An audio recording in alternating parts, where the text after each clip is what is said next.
or in pieces of legislation.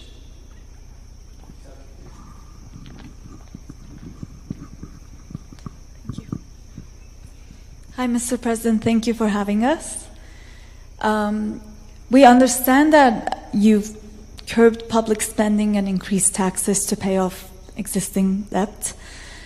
I'm wondering if you could speak to how you made that decision, what trade-offs you've had to consider, and how you think that decision impacts everyday Kenyans today.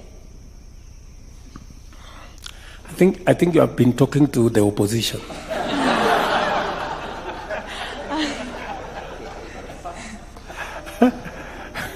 Because they are the ones who are driving this narrative that I have increased all the taxes. Now, you know, the whole principle is that you must live within your means. This has been my message to the people of Kenya. For maybe 12 years, we've been running 8-9% fiscal deficit, you know, which means you're spending money that you're not collecting. And you keep, you know, digging a bigger hole to fill the other one all the time. And now we have a debt that is heading towards unsustainable. So when I came into office, I told everybody, tighten up your belts. I am not going to preside over a bankrupt country. I am not going to preside over a country that is in debt distress. We have to cut our spending, you know, and there is no free lunch. And we have to think of what we need to do two fundamental things. Reduce. We cannot spend what we don't have. And number two, if we look at our peers, and you know, Kenyans have been socialized to believe that they pay the highest taxes. But empirical data shows Kenya, as of last year, our tax as a percentage of our revenues was 14%. Our peers in the continent is on average between 22 and 25%, which means we are way below, our taxes are way below those of our peers, you know. And I'm not comparing ourselves with OECD countries. You know, countries like France are at 45%, you know, others are higher. So I persuaded and I made a case to the people of Kenya that we must begin to enhance our revenue. Because if we are a serious state, we must be able to enhance our taxes. So my drive is to push Kenya. Possibly this year we will be at 16% from 14%. I want in my term, God willing, to leave it at between 20 and 22%. It's going to be difficult. I have a lot of explaining to do. People will complain, but I know finally they will appreciate that the money we go to borrow from the World Bank is savings of other countries. We have to begin to live within our means. And then secondly, is to reduce largesse. You know, there are people travel first class, you know, when it is completely unnecessary.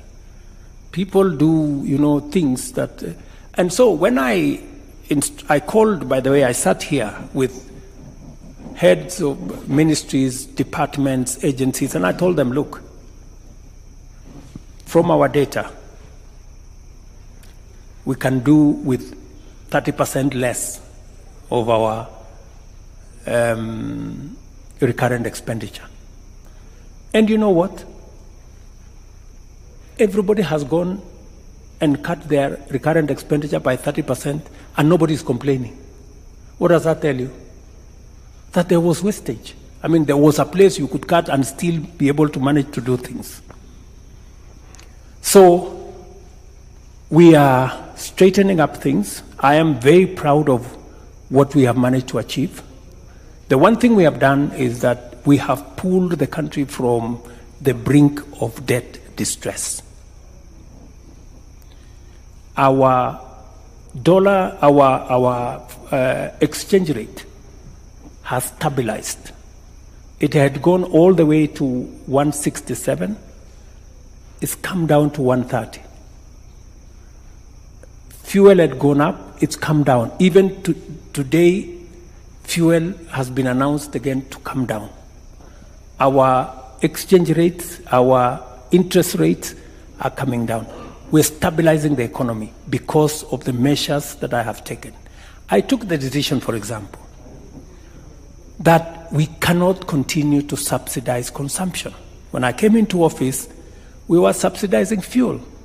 We were subsidizing very rudimentary things, and we were spending $15 billion, that is close to $150 million every month. And we were going to sink the country. So I stopped. I mean, there was a complaint for a few weeks, and then people started to understand we need to make some hard decisions if we have to get the country moving in the right direction. I can tell you, a year ago, if there was an election, I would have been thrown out. But today, the situation has changed. And going into the future, those who are making noise at me, they will be the ones clapping. That's what it is.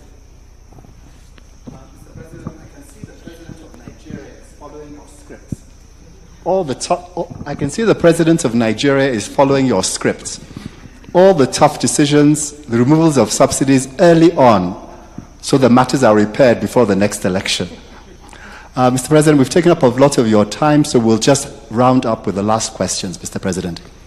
Nepal, Australia, and Latin America, very briefly indeed. Nepal, Latin America, and Australia. Sure. Thank you so much for taking the time, Mr. President. I was just talking to your digital advisor about the new digital taxation you've introduced, and we talked to a lot of locals about the increasing interest in social media, and that as a source of income. So I'd love to hear how you think about that in terms of your policies. Sorry, Oh, sorry, yeah. I didn't get you. Sure.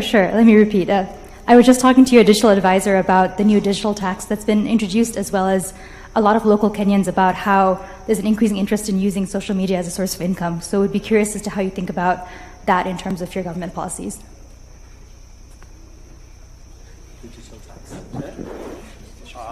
Okay. The whole digital tax regime and that kind of thing. We have been working with Google, Twitter, Meta, that whole space, because Kenyans are a very tech-savvy society.